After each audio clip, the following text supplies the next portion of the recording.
सावन महीने के शुक्ल पक्ष की तृतीया तिथि पर हर साल हरियाली तीज का पर्व मनाया जाता है।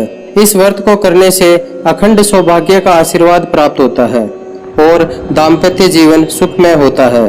वहीं कुंवारी कन्याएं यदि इस व्रत को करती है तो उनको योग्य वर की प्राप्ति होती है। प्रिय दर्शकों, हरियाली तीज के दिन माता पार्वती की सवारी बड़े धूमधाम से निकाली जाती है।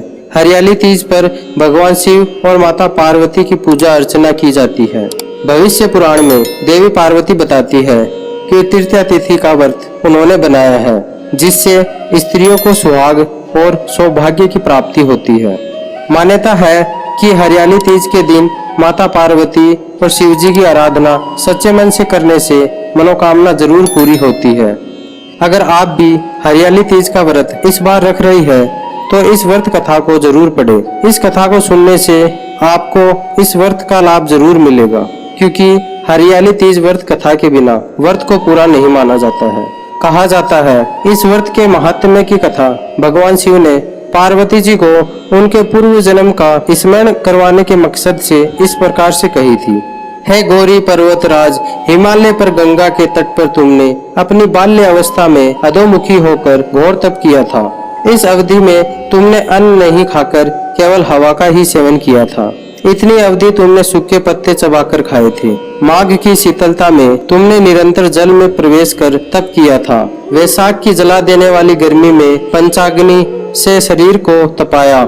श्रावण की मूसलाधार वर्षा में खुले आसमान के नीचे बिना अन्न जल ग्रहण किए व्यतीत किया। तुम्हारी इस कष्टदायक तपस्या को देखकर तुम्हारे पिता बहुत दुखी और नाराज होते थे। तब एक दिन तुम्हारी तपस्या और पिता की नाराजगी को देखकर नारद जी तुम्हारे घर पधारे। तुम्हारे पिताजी ने आने का कारण पूछा तो नारद जी बोले, हे गिरिराज, मैं भगवान विष्णु के भेजने पर यहाँ आया हूँ। आपकी कन्या की घोर तपस्या से प्रसन्न होकर वह उससे विवाह करना चाहते हैं। इस बारे में मैं आपकी राय जानना चाहता हूँ। नारद जी की बात सुनकर पर्वतराज अति प्रसन्नता के साथ बोले, श्रीमान, यदि स्वयं विष्णु मेरी कन्या का वरण करना चाहते हैं तो मुझे क्या आपत्ति हो सकती है। वे तो साक्षात ब्रह्मा है। यह तो हर पिता की इच्छा होती है कि उसकी पुत्री सुख संपदा से युक्त पति के घर की लक्ष्मी बने।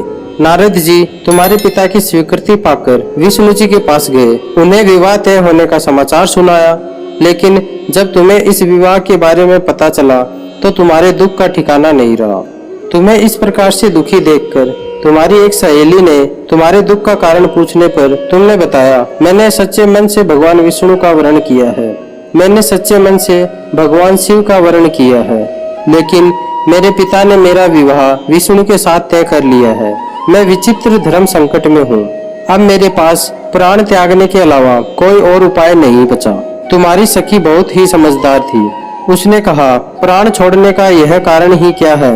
संकट के समय धैर्य से काम लेना चाहिए। भारतीय नारी के जीवन की सार्थकता इसी में है कि जिसे मनुष्य के रूप में एक बार वरण कर लिया, जीवन पर्यंत उसी से निर्वाह करे। सच्ची आस्था और एक रिश्ते के समक्ष तो भगवान भी असहाय है।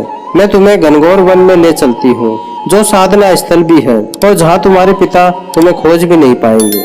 मुझे पूर्ण विश्वास है कि ईश्वर अवश्य ही तुम्हारी सहायता करेंगे।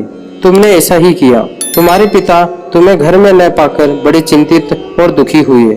इधर तुम्हारी खोज होती रही और उधर तुम अपनी सहेली के साथ नदी के तट पर एक गुफा में मेरी आराधना में लीन रहने लगी। तुमने रेत के शिवलिंग का निर्माण किया। तुम्हारी इस कठोर तपस्या के प्रभाव से मेरा आसन हिल उठा और मैं शीघ्र ही तुम्हारे पास पहुंचा और तुमसे वरदान मांगने को कहा। तब अपनी तपस्या के फलीभूत मुझे अपने सामने पाकर तुमने कहा, मैं आपको सच्चे मन से पति के रूप में वरण कर चुकी हूँ। यदि आप सचमुच मेरी तपस्या से प्रसन्न होकर यहाँ पधारे हैं तो मुझे अपनी अर्धांगिनी के रूप में स्वीकार कर लीजिए। तब तथास्तु कहकर मैं कैलाश पर्वत पर लौट गया।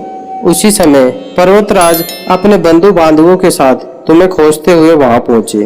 तुमने सारा वृतांत बताया और कहा कि मैं घर तभी जाऊंगी अगर आप महादेव से मेरा विवाह करेंगे।